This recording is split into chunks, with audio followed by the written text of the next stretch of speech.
दोस्तों, कॉपीराइट की वजह से हम यहाँ पूरी BTTH हिंदी डब एपिसोड नहीं दिखा सकते। पूरी एपिसोड देखने के लिए नीचे दिए गए टेलीग्राम लिंक पर जाएं। चैनल को सब्सक्राइब करें, वीडियो को लाइक करें और घंटी का बटन दबाएं। औषध संहिता का भव्य आयोजन आरंभ हो चुका है। औषध संहिता। डोक्युई महाद्वीप के श्रेष्ठ कीमियागर इस आयोजन में सम्मिलित हुए हैं।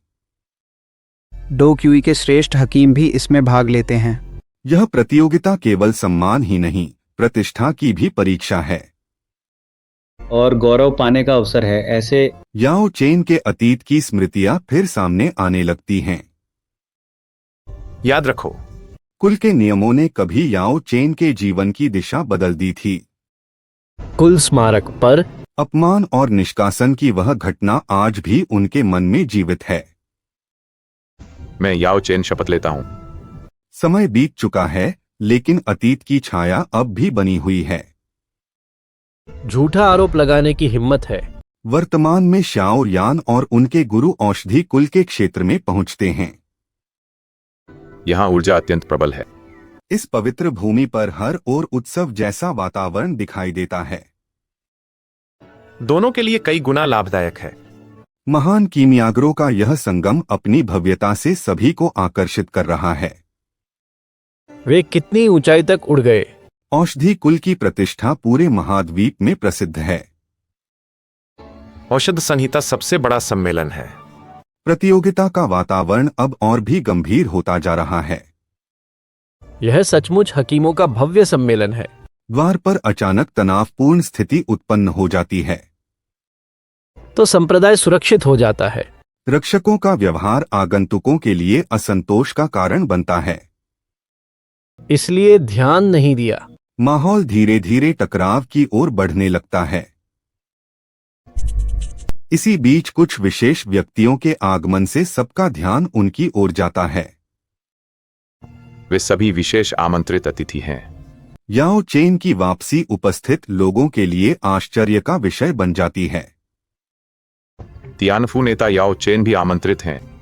भीड़ के बीच चर्चा और फुसफुसाहट बढ़ने लगती है। निष्कासित याओ चेन फिर शिखर पर लौट आया है। बीते हुए अपमान की स्मृतियां फिर से सामने आने लगती हैं। आप दोनों भीतर आइए। पुरानी दुश्मनी एक बार फिर सबके सामने प्रकट होने वाली है। मुझे देखने दो। पुराने विवाद अब खुले टकराव का रूप लेने लगते हैं। याओ गुई। एल्डर्स के बीच तनाव अब और स्पष्ट दिखाई देने लगता है। वही है। अपने गुरु के सम्मान के लिए शाओ यान आगे बढ़ते हैं। स्थिति अब निर्णायक मोड़ की ओर बढ़ने लगती है। कितना घमंडी लहजा है। क्रोध और अहंकार के बीच संघर्ष की आहट सुनाई देने लगती है। याओ चेन। माहौल अचानक युद्धभूमि में बदल जाता है। इन दोनों को बाहर निकाल दीजिए। संघर्ष प्रारंभ होते ही सभी दर्शक स्तब्ध रह जाते हैं। यह औषधि कुल है। शाओ यान की शक्ति अब सबके सामने प्रकट होने वाली है। जियो यान। संघर्ष अब अपने चरम की ओर बढ़ने लगता है। इसे पकड़ लो। शाओ यान अपनी वास्तविक शक्ति प्रकट कर देते हैं। तुम्हारी जान मेरे हाथों में है। उनकी शक्ति देखकर उपस्थित लोग आश्चर्यचकित रह जाते हैं। एल्डर वानगुई को क्या हुआ? स्थिति बिगड़ती देख अन्य एल्डर्स हस्तक्षेप करने लगते हैं।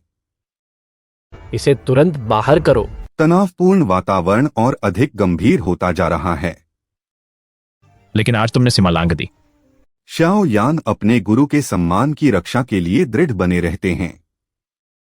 जियो यान। पुराना अपमान अब प्रतिशोध का रूप लेने लगता है। लेकिन तुमने भी हद पार की है। दिव्य ज्वाला के प्रकट होते ही वातावरण बदल जाता है। शुद्ध कमल दानव ज्वाला। अब निर्णायक क्षण निकट आ चुका है। तुच्छ कमीना। शाओ यान अंतिम प्रहार की तैयारी करते हैं। संघनित अग्नि उंगली। संघर्ष का परिणाम अब स्पष्ट दिखाई देने लगता है। वानगुई हार गए। अंतः विरोधी पक्ष को पीछे हटना पड़ता है। हम लड़ने नहीं आए। इसी समय एल्डर वान हो स्वयं सामने आते हैं। इसे हटाओ। विवाद को शांत करने का प्रयास किया जाता है। आखिरी बार कह रहा हूं, श्याओ यान की क्षमता सभी को प्रभावित करती है। अगर तुम और जिद करोगे तनावपूर्ण स्थिति धीरे धीरे सामान्य होने लगती है। गठबंधन नया जरूर है। अब सभी का ध्यान प्रतियोगिता की ओर केंद्रित हो जाता है। अनादर का व्यवहार। आगामी मुकाबले को लेकर उत्सुकता बढ़ने लगती है। प्रशंसा की। सभी की निगाहें अब श्याओ यान पर टिक जाती हैं। यह प्रतियोगिता केवल विजय नहीं, सम्मान की भी परीक्षा है। तो नंबर 1 हकीम बन सकते हो। औषध संहिता का निर्णायक चरण अब प्रारंभ होने वाला है। विजेता औषधि कुल से एक अनुरोध कर सकता है।